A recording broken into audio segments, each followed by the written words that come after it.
Welcome to Ep.3 of the Colonial AntCast. I'm JB, aka the Colonialist, and today we're talking about experimentation with ants and ant nests. Joining me are these ant-keeping legends. I'm Jake from My 11 More Ants. And I'm Alex from Holleufer. And I'm Hood from Ants Hood. So between us four, I think I'm the one that has the most controversial experiment going on currently on our channels. We can both do experimenting with live animals and ants, but also do experimenting on building nests like Hood is currently doing. But I think I'm the one that has the most controversial with doing a Lacius niger experiment. I don't know, when I initially started it, I got a lot of different feedback from the community. Somebody was very mad, somebody was happy for an experiment like that to be shown on YouTube. Yeah, I think it'd be great to hear about it. I certainly saw the mixed feedback on social media regarding your video. I mean, personally, I think it's good because it gives a lot of feedback. You're a keeper that knows what you're doing. You're doing it out of care. And there are rumors that obviously Lasius can live together. There are rumors of Lasius niger and Lasius flavus cohabitating nests. So I think it's interesting to see the results. Yeah. So what initially sparked my idea was I saw an Instagram creator called Ants17 posting a picture of two Lacius niger queen going down the same hole and hosting a colony at the founding stage. And then I read some other parts that Lacius niger often co-found, like 2 or 3 queens go together to co-found a nest, and then later on kill the colony or kill some of the queens. Yeah. And when I initially read that and saw that, I straight away went on to YouTube and saw that nobody really had showed that process. There was just like a guy with 14 Lacius niger queens together and a guy with 10, but not really what happens next. So that's what kickstarted my experiment. I guess like this experiment also does simulate real life because in highly dense populations, that does happen. So it's good like for someone to actually show this. Increases the chance of success in the natural setting when they're using 2 or 3 because they're able to power out that brood. And everyone knows, their first chances of success is creating a strong workforce in the beginning to be able to forage, to be able to suffer losses and come back from them. And that's definitely the most important part of an entire ant colony is the founding stage. Which just changing the topic, it's funny that that's where we ship the ants because that's the most important part, but that's not what we're talking about today. So when I started my experiment, I would like to show how you could do it. So I had 2 colonies with 1 queen and 2 colonies with 2 queens and 2 colonies with 3 queens, just to give if the 3 queen colony just didn't do anything, I would have 2 colonies to kind of back up if it was the same or another result. And I just started with my 12 queens and then started recording and saw what would happen. The thing is, you've been able to sort of counterbalance your results because you've got your single queens to see how they go, and then you've got your experimentation queens and see what results you get from there. I mean, one of the things that I'm interested to see is whether the queens are culled by the workers or whether they're culled by the most dominant queen within the colony. Yeah, and that's something I don't know how far, I hope all of you have seen up to the last episode, but there is completely different sceneries in the different colonies. Like both of my 2 queens colonies are now down to 1 queen. But both of my 3 queens colonies are still at 3 queens, which is I noticed really a weird pattern when I did something similar. So when there were this could be a coincidence. I don't know if you seemed that you came across this too, but when having 3 queens compared to 2 queens for Lacius niger, I noticed that the 3 queen colonies, what happened was the workers ended up killing each other off, and the queens were okay, and then the queens were left with more brood. But the 2 queen colony, one of the queens was killed, and there were so many more workers. So, for example, there were double the amount of workers, but only one of the queens. Yeah, yes. I mean, that's the way it would happen in nature. Like the workers killing each other? Is that how it happens? This is what I mean. I haven't seen that happen before. It can happen because obviously if those queens are both dominant and they're both giving out the pheromones, you get worker confusion when they sense the other worker that's not from their queen or from their colony as they see it, because what you've got there is the case of 2 separate colonies founding in the same chamber. And the aggression between the workers is simply the dominance of the queens. There's no one more dominant than the other. They're literally fighting as 2 individual colonies in the same space. And that's where you get worker aggression. Yeah, so something I noticed when I initially started my recording was one of the 2 queens colony was actually fighting, but it didn't want to show that in the first episode. And that colony that fought was actually the most successful colony. So I don't know if that's So has it's something probably to one do of with the each other. queens.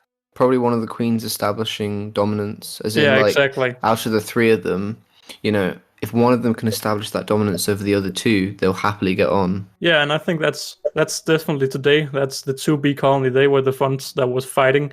And that is the most successful colony today, even though it is down to one queen. And I definitely think that has something to do with everything, because they just had so much brood and they just exploded compared to all my other colonies. And I don't know if it's just a coincidence, but yeah. Yeah, like, all this experimentation that we have to do is essential, because we wouldn't find out stuff like this if, we hadn't tried it. Yeah, exactly. But something that's really weird in my 3-queen colonies, one of my 3-queen colonies has exploded pretty much, and it's catching up to the 2B colony that's down to 1 queen. And in the Really? 3 How many queen, workers? I don't know, it's around, I think they have the same amount of workers today, but the 3-queen colony, of course, has more brood compared to when they initially started. The 3-queen colony was like really far behind, and the first workers hatched from the 2B colony before the 3-queen colony even had workers in the larvae stage, but that has really taken on, and they are still 3 What queens. you could have had is that different dynamic where they were trying to balance out their role within the nest, and maybe that's why you saw the delay. Yeah, definitely. I mean, it could be up to everything, because my other 3-queen colony, to that day today,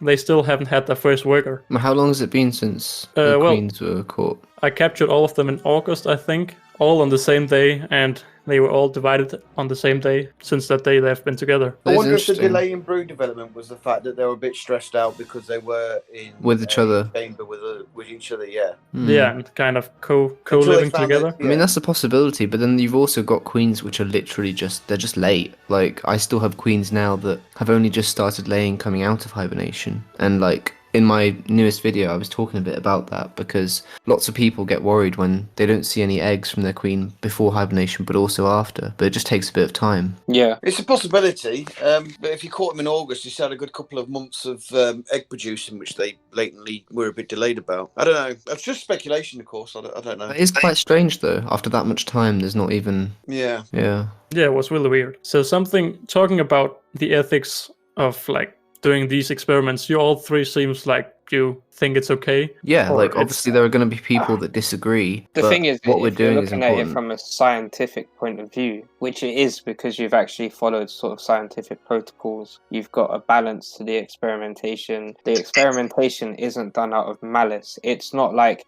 hey, look, I've got a fire ant colony and I've got a Carabara colony, and I'm just going to mix them Let's together make them fight and kill each other. Do you know what I mean? That's like an unethical experimentation. Well, you know when like people put an insect inside, like a praying mantis inside a box with, I don't know, 500 cockroaches or something like that. Yeah, I believe there's a popular YouTube channel that does. Yeah, and they've like put all these like predatory insects inside a tub with other insects that could still kill them. It's like really, kind of that's going what to I the mean. extremes. It's kind of, on that sense, you're kind of doing the old Roman Colosseum, throw them in the gladiator pits, which is less sort of scientific. And I understand there's people who are going to argue, oh, well, you're making that choice for them. It's not a natural selection. But a lot of the things we're doing do happen in the wild, so we're just replicating that. It does replicate that. And I get that the freedom of choice is taken away from the creature, and so be it. But once they become captive, that happens anyway.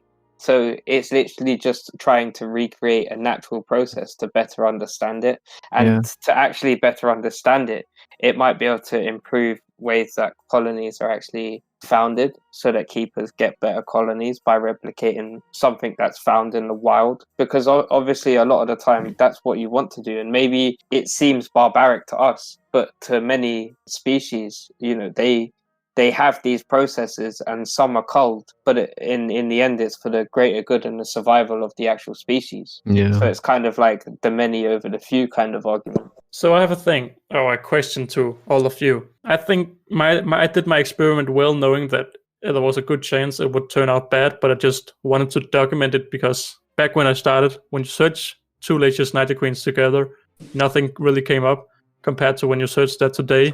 My videos come up where I show dead queens and the reality of doing it. Yeah.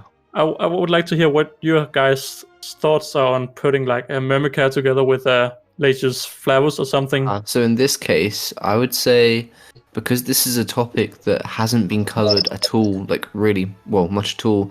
I would advise against it, just because mixing different species that are such a different like morphism and such a different type of ant, I just don't think it's a good idea. I think it's just a very completely risky agree move. with you. I can't think of who's doing it, but I certainly saw on social media that someone started a project to mix Yes, different Yeah, I've same. seen this too. together. Actually, in yeah. fact, there are a lot of American and European researchers which I've seen on Instagram, for example. They all have these pictures of multiple different species of queens in tubes, and I just don't think that's not natural at all. That's the kind of experimentation I that mean, shouldn't be seen. I don't know. Some of the things that I would look at, right, is like, say if you have come across in the wild, say it's from myrmecologists, basically, they're going out, they're doing their field research, and then they keep saying, every time we go into these nests, we are finding, this species and this species cohabitating. It might be interesting to see that, but I think when it's kind of, that there's no chance, there's no hope, it's kind of like, just oh, put I'm some just random going to things see it. together. Also, There a is lot of that the 1 in a cases, billion chance it will work. There really is. It's still, I think, the odds are too far stretched to give it a go.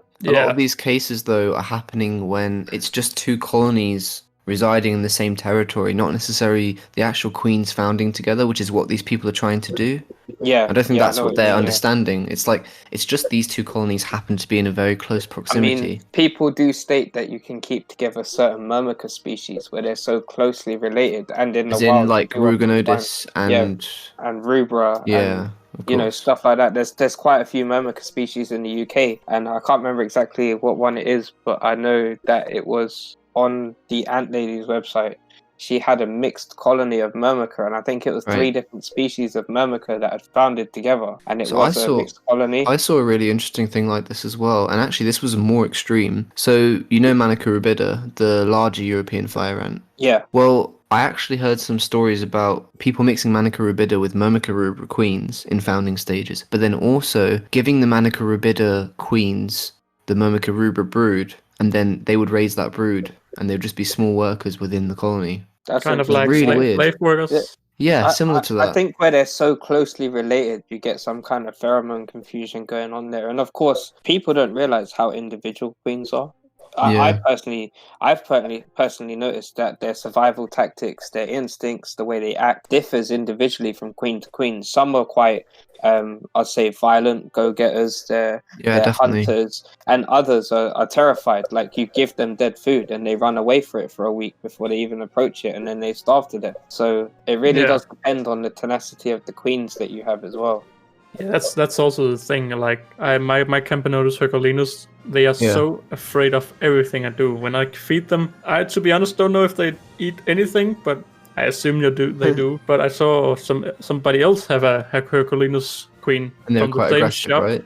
Yeah, it's really aggressive, Yeah. and it's just like, it's so different from a queen to another queen, and that's And the also why Campanodus species can definitely vary in their behavior quite a lot. But that's also why experimenting is not really an appropriate way always, because like, even though I have a successful 3-queen colony, I have the completely opposite of the same species 3-queen colony. You can never really count on random experiments. I think obviously you have to have a thesis before you want to do the experiment. You have to have it based upon something, otherwise it's kind of, what are you recording the data for, really? Yeah. And that's what I think, like, people that just put like Myrmica and Flavus and whatnot together, that's the argument. Are they doing that for entertainment purposes? Yeah, or are they doing that for definitely actual, statistical data? That's the real question here. Like, the way you carried out your experiment was quite well thought out. It replicates a natural process, and it actually gave you some solid data on outcomes. So, it was very interesting to see. It gives me all different outputs. I didn't have 2 queens or 2 colonies that were the same. So I got like all 6 colonies, all 6. So I have a question for all of you. Something that's like a different type of experimentation, which some people might not agree with, not necessarily because it harms the ants, but because it's not their natural like way of living. So a lot of people keep ants in light, and this is a big debate because so many people say you should never keep your ants in the light, even if you start them off that way, or no, you should always keep them in the dark. But what I did was, I always find this argument, like, a lot of yeah, the time it's people saying, oh, Camponotus and stuff like this, but they exactly. have to understand the species. Now, I think, personally, you're going to get away with it with certain species, yeah, because Myrmica, they often live under stones, you know, they're used to living in the light. Camponotus, they live in hollows and trees. Again, Yeah, they're used to actually living in the light. The problem occurs is when you're trying to take like a subterranean species, a species that lives deep underground that doesn't often come up, and you're trying to keep Like them in flowers. light. I Yeah, find like especially for all of us, flowers. like all of us recording ants, it's a big issue with not stressing our queens and colonies out, because obviously we have to have some ethics in the recording. thing is, even when I'm doing the recording, I Yeah. limit the time, because if I see how, sometimes I have to Exactly. abandon it altogether. If I put the lights on and I look at the queen and the queen is absolutely stressing out, You just got to then, stop. you know, You I have just to. stop. You have to. Yeah. Yeah. It's not worth risking her life and stressing her out to get some footage, and sometimes Yeah. it is difficult. Like for You know, example, Yeah, one of my I completely queens, agree. something I didn't talk about on my YouTube channel, but like I had a few Camponotus queens that I kept in the dark, and one that I kept out in the light all the time. And I actually noticed that the one that I kept in the light significantly did better. The brood is already much larger, you know, almost cocooning. And the ones that are in the dark still have eggs and very small larvae. So it's not always about, you know, just because they're not in their natural state doesn't actually mean they won't thrive. Well, we don't keep them in again, natural like, they're state not anyway, a do we? subterranean species, so Yeah. you know, I think that's where it comes from. I think where they're used to living in the light, or they're used to having a certain amount of light contact, that it's not so much of an issue with those species. Like, again, Polyacus dives, you know, they have no problem with that. The queens Mm. often go out for a stroll, but they're not a subterranean species. They live arboreal in trees. So So when you've Yeah. got like gamma-gate species, that's a bit different because you've got all these ants that have really advanced eyesight, and you know, as soon as you shine a light or put your head near them, they get really stressed out and freaked out. yeah, I don't know so if for you them, guys have again, noticed. it's best just to keep them in the dark. I always say it's Yeah. species by species, and have a look at how that species will nest naturally and how much light exposure that they are naturally used to having, because they will cope better in light. If they're used to living in the light naturally, then they'll cope better with it. Whereas if they're a species that doesn't live with it naturally and they can't cope with it, then they're going to be more stressed. Yeah, I agree. I definitely agree. But the thing is also, like with Jake's colony that is starting to grow faster than the one that's exposed, it's also about something we have talked a lot about, survivor queens. Like some queens just Yeah. want to lay eggs and wants to thrive, and other queens, no, they just don't want to do that. Yeah, Like I had a Lasius Niger queen in the experiment as well, the 1B colony, and she never got an egg to larvae stage. They all rotted. she just wasn't caring for them. No, I didn't see any larvae, and I didn't see, of course, no cocoons. And I ended up setting her 3 because there wasn't really anything to say. She just didn't want to like make a colony. So They do say that some of them are technically bad mums. Like, they neglect the brood. They can't be bothered to do what they need to do in the beginning stages, and you know, those queens often die out simply because they're not willing to put the work in. And sometimes they say that those are the queens that were cared for the most by the workers within the colony when they were coming up. So they're often like, you know, the best fed or the firstborn. So you know, the it's lazy kind of a mix of princess. that. Pretty much, yeah. That's that's kind of the theory behind it anyway, is that the ones that have been treated the best, like, often they can be found to neglect their brood because they kind of expect more. So I do a lot of research on some things, and other things I don't really do a lot of research on. Something I often get comments like about is what do you guys think of red, the color red? Because I have a lot of people still telling me to this day, oh, be careful, your ants needs to be covered up by something dark because the red doesn't You mean like work. red acrylic? Yeah, Or- red acrylic or just like red plastic. Well, I'd say that, generally, yeah, it works. I've done sort of experiments with that, and like, really, for it to genuinely work, you have to have it where it's sort of like UV rated, almost like where it's actually got the proper red acetate and not Yeah, of just course. a red Can't be some coloured cheap, bit of like, paper. yeah. Because I've noticed with just the cheap red coloured plastic, It doesn't do anything at all. they literally it just has no effect Yeah. whatsoever. But You when can you've tell got when it really has thick, dark red Yeah. acetate kind of it works. Because you can always try, you get, like a little UV torch, ultraviolet torch, and you can actually see how much light is going through it. If you shine over it, you shouldn't be able to see any light coming through on the other side, and that's how you can test it, for all the Zant keepers that don't know how to test these acrylic sheets. Like me. No, it's just a good thing to know. Like, if you want to test how actually good it is, if it's doing a good job, you can always get a small, I don't know where you can get them, probably eBay or Amazon, quite cheap, just a small one. Ant's Hood is currently the only one of us 4 creators that has a 3D printer, I think. Yeah. And he's also the only one that, of course, is trying to make 3D printed nests. And there's, of course, a lot of experimenting around that. I mean, the most important thing for me when it comes to for these nests is low maintenance. That is like the key ethos that I've got for it. Where you don't get with a lot of nests, which we'll move on to experimenting with the ants itself as well, is that I wanted something that had a hole, as it were, so I could put a probe into it, which didn't take up one of the ports in and out for the ants to move about in. I wanted, because obviously controlling heat, especially because I mainly got exotic ants, controlling heat's quite a big factor for me, because as we all know, if you get a heat spike, especially now I'm printing in my ant cave, it can get quite hot. So if it gets too hot, and I've so you got need heat, it to cut off. Exactly. And when summer comes along as well, if it gets too hot, you want it to cut off. And if it gets too cold, you want it to cut in. And to me, a successful colony is all about stabilizing the environment, and heat being a big factor of that. So I always want something to control the heat. So that was something that I had to think about and incorporate in my design. Yeah, I think you have I think you have succeeded a lot. I don't have any sensors for my heat cables just because I don't know how to get them into the nest. And I think that's some of the things that's really great with your nest, that it has a dedicated hole for the sensor. Yeah, well, technically what I have to do normally with a standard net is, this is why I always preach about having a nest that's got more than one port, because a lot of the smaller nests, or even some of the big ones, only have one port. And if I want to put a temperature control in there, I've got a cable going down that. Now, if I've got big ants like Camponotus, then I don't have the space in the tunnel to allow to have a probe going into it. So, and if I've got 2, then I'm using up one port potentially for the heat cable. So, and I wanted to keep 2 ports because ants generally have an in and an out when it comes to nests. They don't generally, in the wild anyway, have one entrance in and out of a nest, from my experience. Yeah, there's normally multiple ins and outs. Exactly. So if you force them to go down one tube, it's not a point of stress, but it's a point where it's not necessarily a natural behavior for them. Yeah. So I wanted to make sure I had 2 ports. But the most important thing for me is, as I've said in my own videos, is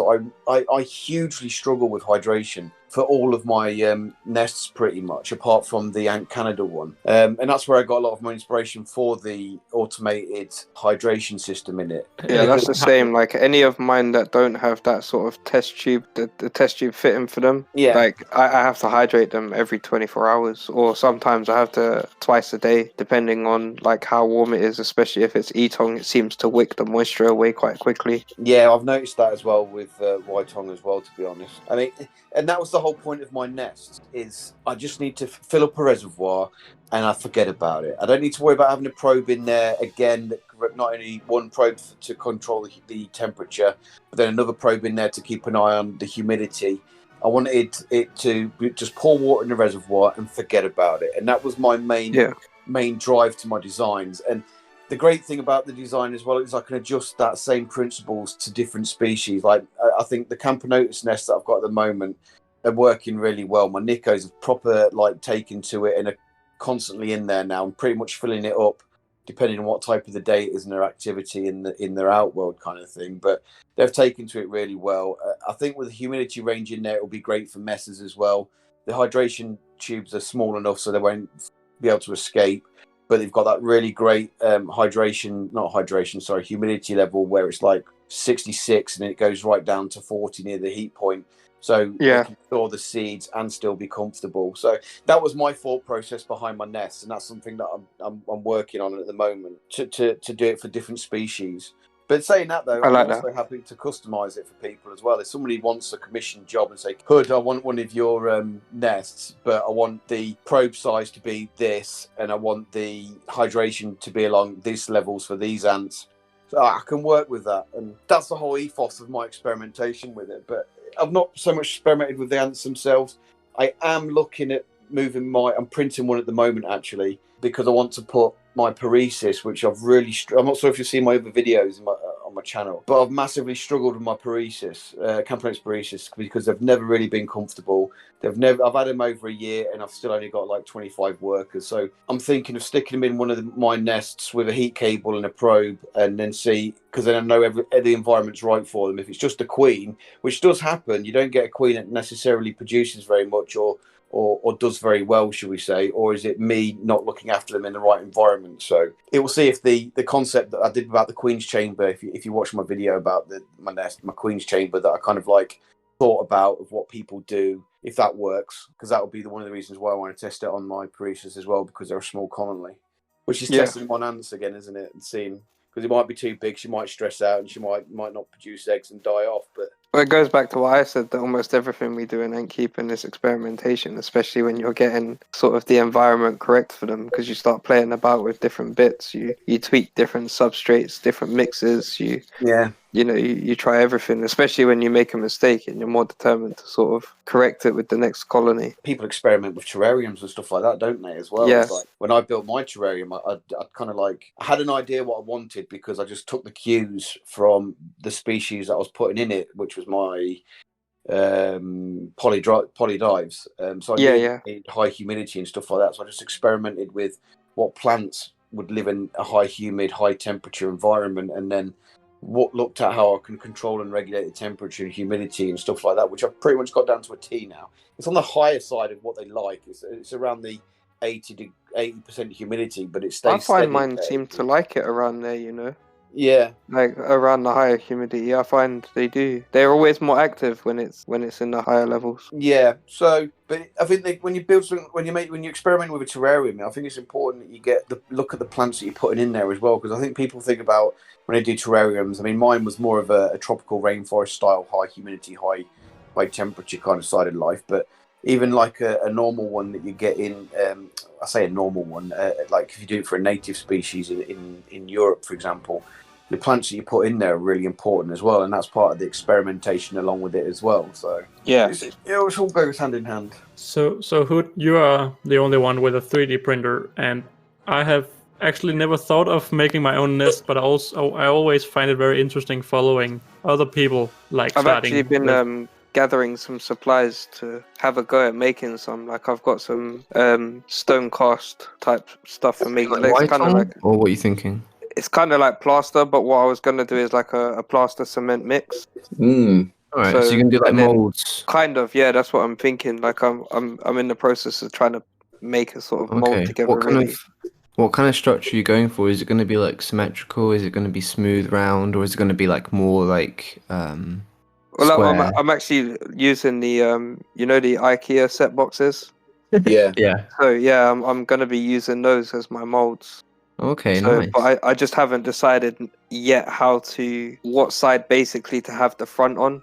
Whether like when I pour it in, whether I'm going to have the front on the side of the mold or whether it's best to have it on the top. So what I would need to do is obviously have where the acrylic would sit, I'd need to put that piece into the mold at the bottom. So that became then the top of the nest. So I've been toying with the idea for a few months. It's not something I feel confident enough to actually make a video about yet.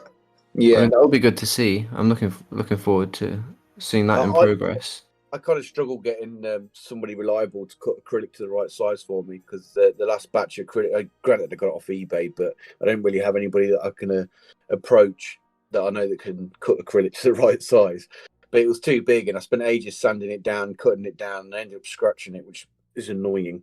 But yeah, have you thought about speaking to Amboy, Pete? Yeah, I mean, I did ask him about, do you know that nest I was making for you? I asked him about that for you, because I'm not selling that. That's just for you.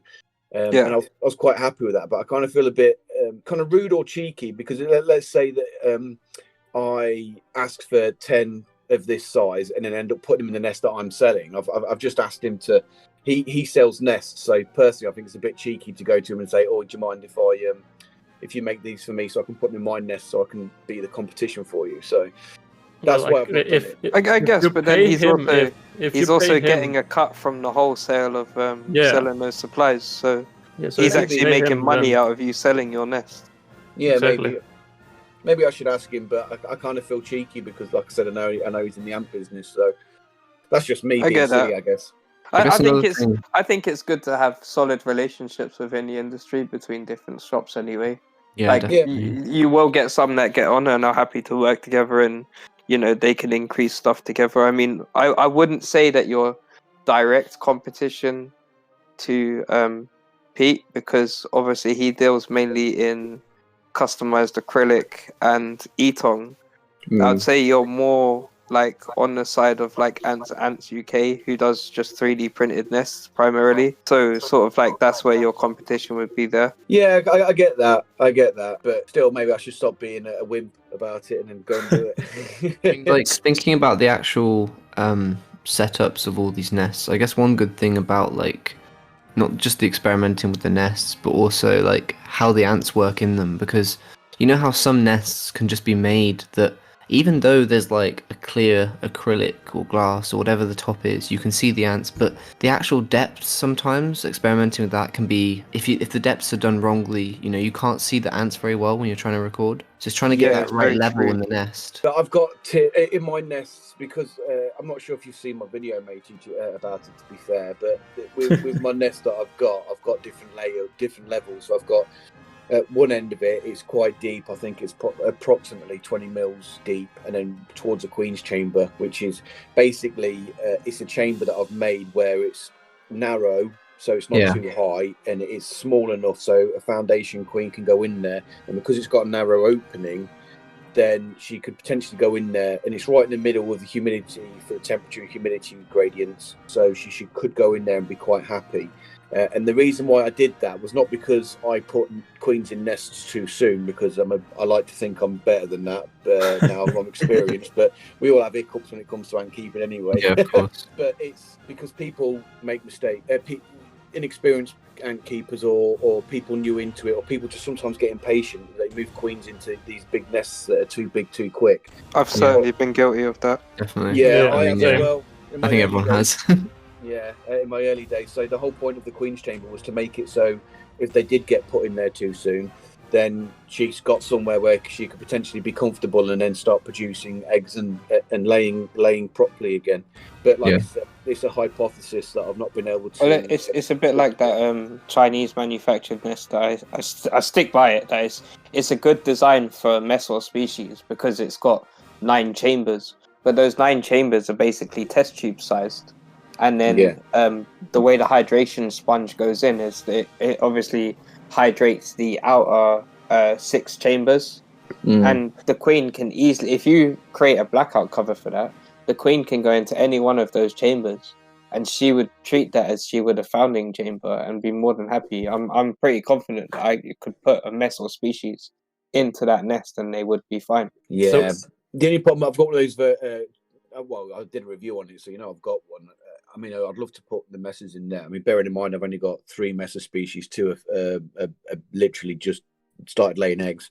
The other one's my messer circulatus. I'd love to put one in one of those nests because it'd be quite good for them, because I think it won't be humidity won't be too much for them and stuff like that. But I think it'll be a right pain in the bum to black it out though, because obviously messers can see through the red filter, can't they? Yeah, I mean, mine's not that pretty. I've been meaning to actually make proper card slide overs for them, but I mean, all I've done is I've basically taken a strip of tin foil, I've sized it right, and then I've gone all the way around the nest using the foil, and then I've literally just tacked it in place so that I've got bits that I can pull it off, so the tacks acts like sort of poppers, I guess, and then I've got it sort of like poppered to the nest. Again, it's not pretty, but it's effective. Yeah, it's functional. I hate to say this, I'm going to sound like a bit of a snob, but I like it. I like pretty neat. I like pretty as well. I'm not going to lie. I mean, everything is about being able to look and see and get that full view of them. I mean, one of the things that I'm excited about with my idea for the design for the leaf cutter tank, that is designed around being able to view and record the colony as much as give the colony a very dynamic and interactive space to be able to not just nest between, but to use. But we haven't featured them a lot on your channel, you know. I'm quite surprised because I know they're doing well. Yeah, but not much. I'm quite not much has disappointed, to be changed. honest. Yeah, I was expecting to see them more too. Not much has changed with them right now, to be honest. Or actually, something has changed while I've been away, so I suppose I could report on that, which is they've decided to move in. Basically, I took their pot off the top of their fungus because the reason it's like being Groundhog Day. It gets to the end of the month and they cut down over half the fungus and it just disappears. And then next month it regrows to the same size, and it's always sized to the pot. So I thought, okay, I'm going to take away the pot from them now, and I made the big leap, and I thought, okay, because I've got that issue of like massive droplets from condensation forming on the roof. Like I was always worried about taking off the cover initially, and then I managed to sort of sort out the condensation issue a little bit by sort of opening up more vents and allowing sort of more air through. And they've decided to now move the fungus underneath the pot in the refuge pot. So, you know, it's... wouldn't it be lovely if you filmed it and put it on your channel so we could all watch? I know. It's happened while I've been away, though, so I can only film the aftermath, really. That's just an excuse. But I mean, the next step with him certainly is filming the new setup when that arrives, and that's sort of like my biggest plan with them. Off on a massive tangent, by the way, but have your leaf cutters arrived yet, Alex? No. Still the same problem as last year. Oh, due to hold up on COVID. Yeah. Due to COVID, they can't be shipped because he has to personally he has to personally, or Ant Davies' shipment guy has to personally go there. Yeah, go there and pick them up and go home. And due to lockdown, that's not an option. But I have a question I should have said before, to Hood. To all of the listeners who are wanting to buy a 3D printer and start, of course, a problem is now that you may need to get the correct acrylic size. But how is the whole experimenting and starting this whole creating 3D nests? Because really I found it very interesting following your videos where you told all the experimenting with, then you changed the depth and changed the nest. I mean, I must admit, for a very, very long time, I've personally wanted a 3D printer, and sort of following what Hood's been doing with his has certainly got me tempted, especially with all the awesome sci-fi stuff that he keeps printing up. I can't wait to finish that, to be fair. I've just been printing off on a tangent. I know you probably need to delete this bit, but I've just been printing a rotation section for it, so I've been sticking that together. I've just bought all the motors and stuff to make it rotate. It's going to look cool. Anyway, back on about ants. Tangent. I didn't actually buy my 3D printer with the intention of using it for ant stuff, to be fair. I mean, the truth is, my wife was like, "What do you want for Christmas?" And you told her, and she just gave it to you. Yeah. I guess I'm lucky that I'm in the position that I don't really, if I want anything, I generally just go and buy it. I don't generally... Where's your wife from? And where do people get wives like this?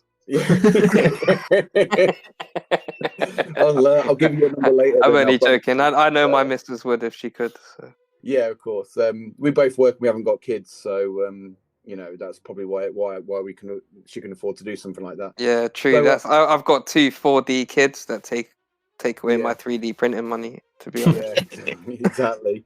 So I mean, like I said, I'm in the position we could do it. So anyway, off on a tangent. So I was going to do it because obviously, as you know from my videos, I like to make models. I like to light them up as well with fiber optics and LEDs, etc. And there's a lot of models out there that you just can't get hold of, hence what I'm printing at the moment. So I wanted it for that. But then I started thinking, my thought processes was that I've got a lot of glass liquid feeder bottles, but I haven't got enough trays.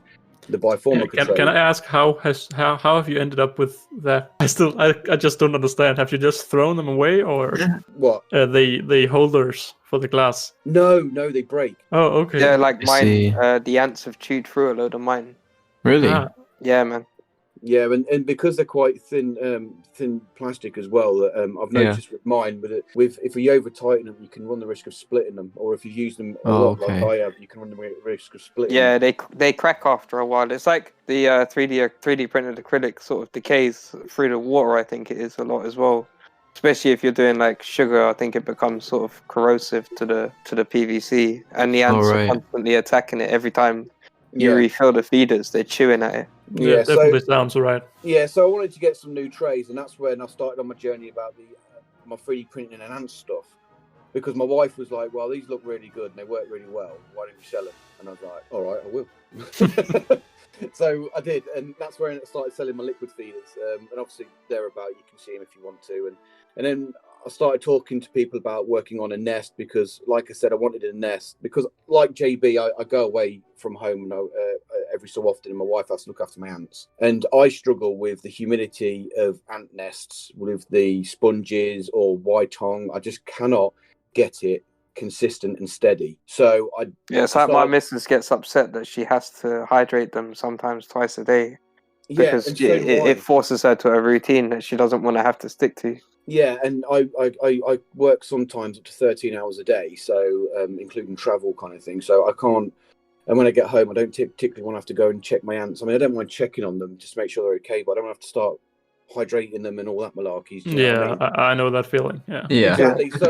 So ease was my objective, to make it easy. Efficiency as well. Exactly. So now, if I go in there and I massively got a cue from the Ant Canada stuff, and that's why they're quite similar. They're different, and I'd like to say I've improved the design. Yeah, you just have to be careful because I don't know what part of his designs he has trademarked. Yeah, well, looking at what people have done on Thingiverse and stuff like that, which is basically like a place where people put their files up where you can print them off. Yeah, well, isn't that where when he was doing the 3D printedness, wasn't he getting designs online? I'd imagine so. And if he did, he got them from there. I don't know the ins and outs of his development from his nests, to be honest. I remember he did a video years and years back, didn't he?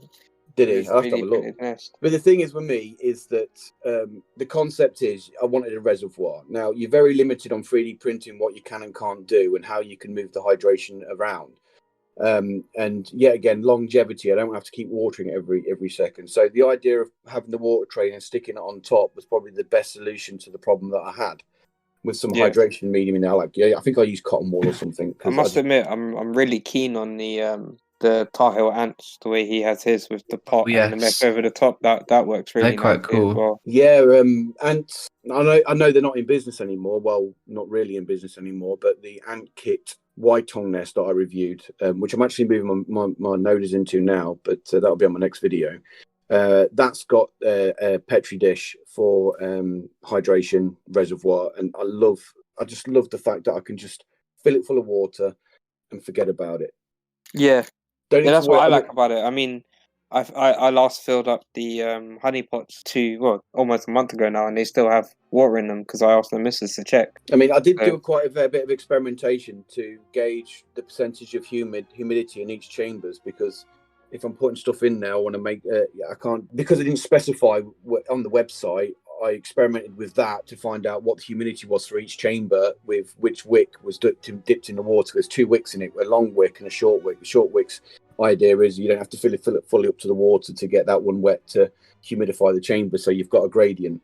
So I did I did that experimentation to figure out the percentage. So I know now that if I fill that up to what level I want it at, I know what the hydration is, so I never need to worry about it. And that's what I like, and that was the concept behind my designs. And yeah, I'm sure you can all know this, because I'm teaching you to suck eggs, obviously, but you all know this. But if you've got your concept and you know what you want to achieve, then you can design just about anything. Do you know what I mean? You can design it how you want it and see if it works, and then do what I did, which was do a prototypes, print them off, then experiment with probes in it to temperature wasn't an issue. It was more about humidity. So I experimented without heat. I experimented with heat to see, even though the heating cable is above the water, if the water gets warm, more humidity, so on and so forth. So I did all that experimentation, tweaked the design as you've seen in my video about it, and I've got what I've got now, which I think now I've tweaked it a little bit more, should be bang on, to be fair. Yeah, it was kind of like when you was doing the experimentation with it. I remember you showing me the different ones that had issues with them when you was sort of experimenting. Yeah, well, I got some warping. I got chambers. I mean, my first one, the chambers. It's difficult to sometimes visualize when you're on a computer to what you put it down as, but the chamber was freaking massive. It was like three centimeters deep or something, and it was just way too big. Back to what you were saying earlier, Jake, about having chambers just massive for your ants. But yeah, they're only small. They're only medium-sized nests. I mean, the nest chamber itself is only 100 mils by 100 mils, so they're not massive at the moment. But I've got this. I can double the size. Well, it's not double because it's squared, isn't it? So it'll be times it by 4. But I can do up to 22 centimeters squared. So I can make the nest 4 times as big if I want to. Wow. Yeah, because what is it with high-tech ants where you can add on more parts, like clip-on parts? Because I was thinking, it's a common design process. Yeah, but what I haven't really seen, have those plugs. What I haven't really seen though is something on a massive scale. So, for example, species like Solenopsis or I guess Cabera too. There is. I guess very, very fast-growing species of ants. You know, you have like the central nest with the queen chamber and the brood, and then you can add on loads and loads of clippable extensions, which are like little, an extra room each time. And as soon as they fill that up, you can add another one and another one. There is actually. Yeah, I mean, I've seen like that. Certainly seen ideas like that. I haven't seen enough of it though. That would be cool to see. I think wasabi. Is it wasabi? Wasabi. Wakushi. Sorry. I've never ordered from them. I know they exist. Yeah.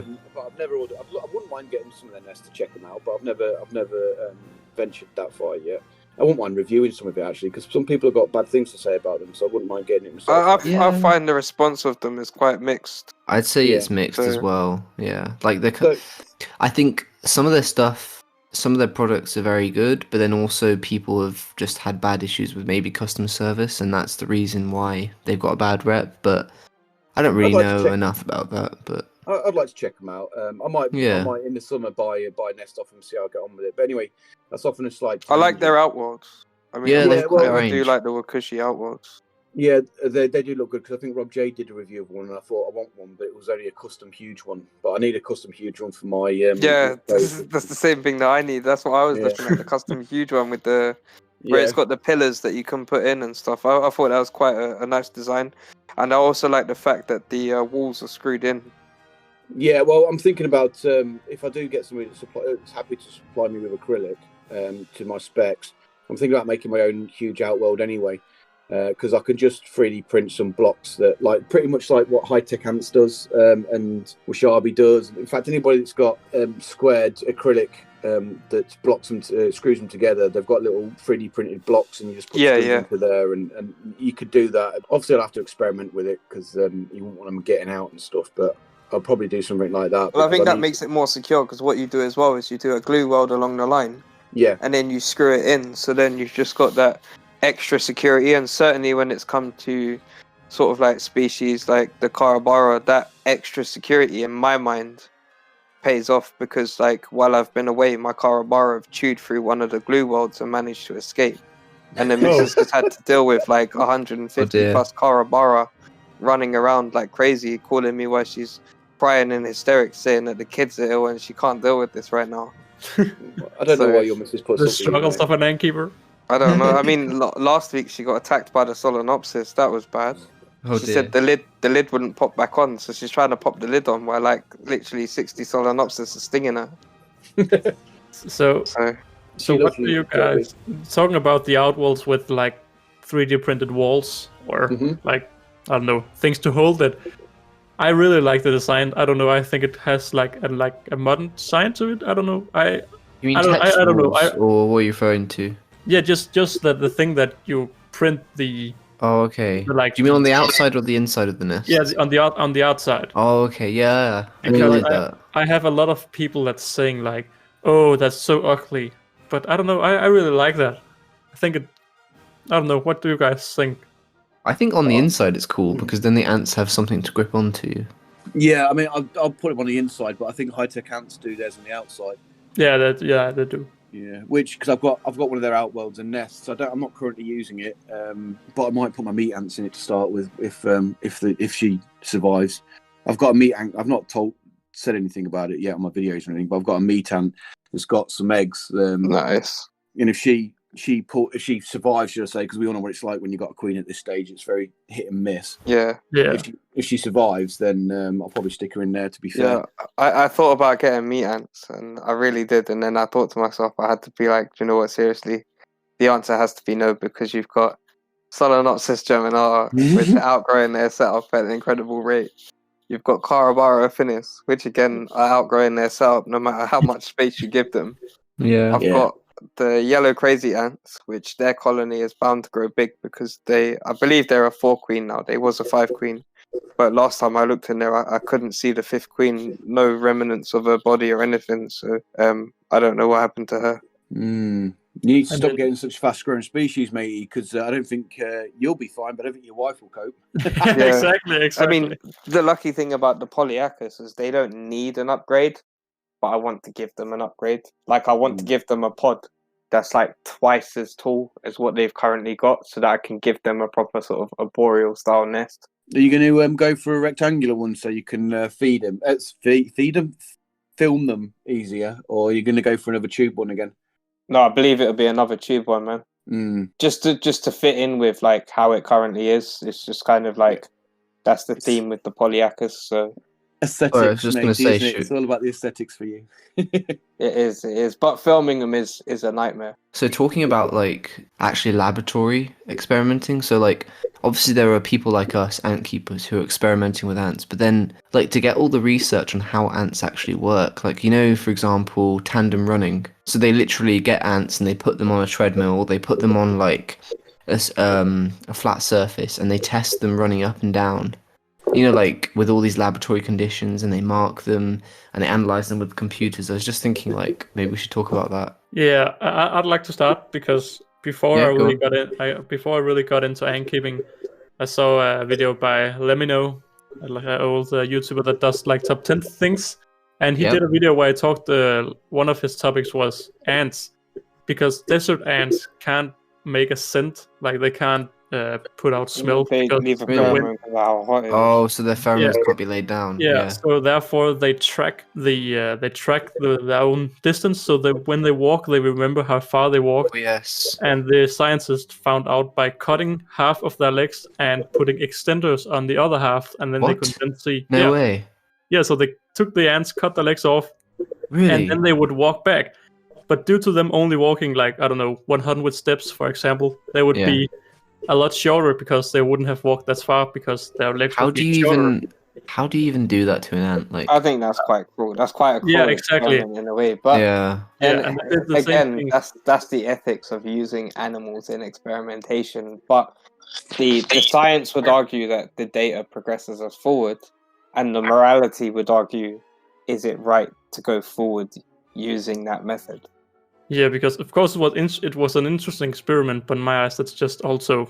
I mean, one that I saw was where they put little microchips on ants, and it was all to do. I think it was actually to do with like the pandemic and stuff like that. But they put loads of microchips on the ants, and then they infected certain ants with like different stuff, and they watched how the actual colony defends from different viruses and that coming in. So some and of them they dump the workers out and they far away from the nest, and then also others they all isolate them. They ban them from coming back into the nest, but they still make them go and forage. So because they're not allowed in the nest, their main job now is to bring back as much as they can before they sort of die. And like some of them, if they've been ousted in a group, that group will go create like a little sort of, I don't know, like a forward operating base, I guess. But they would still work for the colony, but they wouldn't be allowed inside. Yeah, that's and really some ants can even produce their own form of vaccination because they literally just give each other the antibodies. Yeah, acromimics are able to create all kind of like antivirals and stuff like that because that's how they care for the fungus. They just spread it to the entire colony, so they all become immune. Yeah. So no, I That's did pretty see crazy. an interesting experiment where they coated an ant in the pheromone of a dead ant, and the ant itself thought it In was the dead. oleic acid. Yeah. Yeah, and then the ant was just like, oh, what do I do now? I guess I'm Yeah. dead. And the other worker just happily carried it off. No, I in the remember dead that. pile. That was so funny. It was Yeah. carrying it to the Weird. graveyard, and then it was like, "Why am I here? Stop it!" I'm not dead yet. No, but even then, it went and stood in the dead Yeah. pile, if I remember correctly. It just stood there going, I guess I'm dead. Yeah. Yeah, it literally stayed there because it thought it was dead. Until And it then- evaporated, right? Yeah, and then when the pheromone went off, it got up and was like, "Oh, I guess I'm all right. Off I go."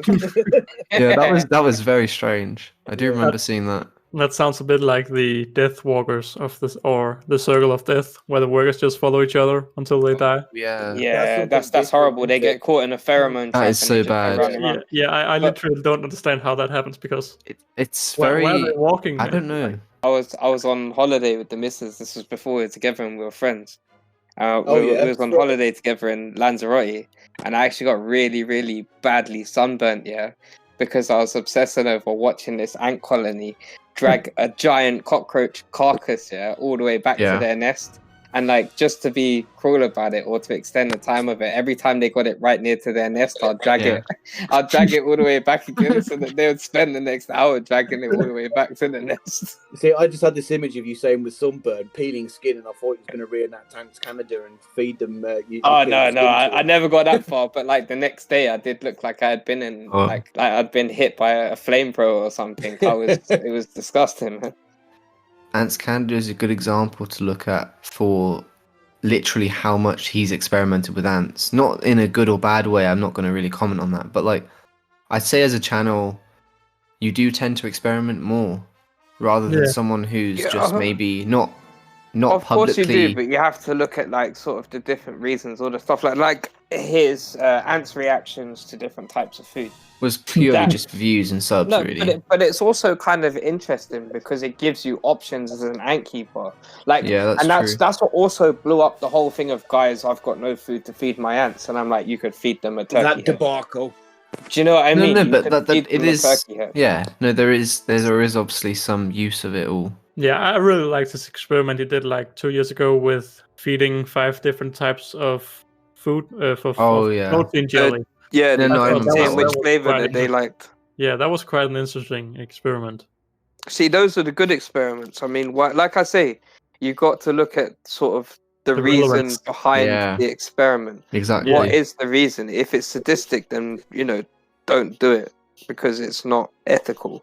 And if it's for an actual reason where good data can be taken from it and choices can be given and people can learn from it, then it's kind of, even if the experiment ends with, let's say, the death of the queen or something like that, it still gave valid data. It still educated people going forward on what to do or what not to do. And Yeah, with definitely. that being said, And I think rounding this up, that's perfect. to round this up, if you are going to experiment on your ants, make sure you do it ethically and for valid reasons. And everything we've talked about on this podcast, some of it is theoretical and some of it is stuff that we've done. But don't experiment on your ants for pure entertainment because, well, there's no joy out of that really if you're an ant keeper. Yeah, I think the extent of it is hollow. 5 minutes of entertainment and fun watching your colonies wipe each other out. Then you no longer have those colonies. You feel bad. You feel horrible. It's kind of just a waste. It sounds entertaining at the time, this great big war, but the reality of it is afterwards, it's not. It's just kind of a Pyrrhic victory, as they say. And that's the thing. That's the thing. I really have changed my mind since I initially started seeing Ants Cannon like 5 years ago, when he had his massive fire ants and his massive crazy ants, and everybody was saying put them together and let them fight. And I was thinking like, oh, I would like to see that. But today I just really understand why you would never do such thing, because you just have this love for all of your colonies. Like you look at them often and hope for at least the young colonies. Every single brood you just hope will turn into a worker. Yeah, definitely. Yeah, it's like when people say to me, "What's your favorite species?" and I'm like, "There's no one you just species can't. of ant that I keep that I love more than the other because I love them all for different reasons." So together, it's kind of like I love ants because all these species are amazing in their own ways with their own traits and what they do. So, like, to jeopardize losing 2 colonies in that way is just heartbreaking when you think about it. Yeah. Yeah, I wouldn't want to do that because you invest so much in them. You don't want to see them kill each other. Yeah. No. Reference about having favourite ants. My Nikos are my favourites. Hashtag just saying. I can't. It's all the way down to the individual. I mean, I do have some that would tip the balance on my favoritism. Like, I do love my Polyacus dives simply because they really don't give me much trouble. They're so easy to keep, and they're quite fascinating to watch. I have a kind of funny theory of which colony is my favorite colony or favorite ant. It is just the one I'm recording for the next week, because as I stand with my macro lens, record them and rewatch the footage, and the whole process of making a video, every time I make a video on a different colony, that becomes my new favorite colony, just because you realize how exciting it is. And then you realize how cool they are too. Like, you see all these new things. Next week it's a new colony, and then realize how cool that colony is. It changes for every week with every colony you show. Yeah, I must admit that's one of the things that I really want to get for my camera is a proper macro lens, because that excitement in filming when you're getting that beautiful shot and all that extra detail that you and all those colours and patterns. Yeah. Mate, I tell you what, Alex, with that camera you put on Instagram, I'm insanely jealous, but take that on the beach, mate, and you're probably going to get kicked off. Just saying. That's a crazy setup I've got now. Is that a macro lens, or is that a standard lens that you've just zoomed in with? No. I have a macro lens, and then I have a ×2 extender for the macro lens. So yeah, very expensive. Yeah, I mean, the macro lens that I'm looking at now is like £600. So, well, I'm going to get the camera first, then look at getting the lens afterwards. But like I said, see, I don't technically have the best camera for filming, but it's not a bad camera. Like, I can still get 1080p. With good lighting, you wouldn't know the difference between that and 4K. I think my macro lens is around €1,000, and then I have an extender that's around €400. So quite expensive. Oh. but I didn't buy it all at the same time. Well, no, of course, you buy it bit by bit when you get the money. Couldn't shit like that though. No, but the good thing was when I bought my macro lens to around €1,000, my brother, he worked at Canon. He made videos for them, so he got like a £300 discount. So I just couldn't say no to that. So I just nice. Yeah, bought it. That's a significant saving, shall we say? Yeah. That's. Think of all the ants you could buy for £300. Ooh. So I've probably started JB salivating there because he's thinking more ants for the wife to look after. Well, I'm trying to stop myself buying another Metal Arenarius queen at the moment. So how much are they? Are they about £300? No, they're like 180. I've seen them more, I think. I think Tom's going to be doing 180. Nice. Well, before we get lost on many other subjects that we could cover, I think it's about time that we end today's episode. Thank you very much for listening and joining all of us here. From myself, JB, I'm going to say goodnight, and I'll leave the other to say goodbye. This is Ants Hood, and goodbye from me. This is Alex, and goodbye from me. This is Jake. Goodbye from me. Groovy, boys and girls. Nice.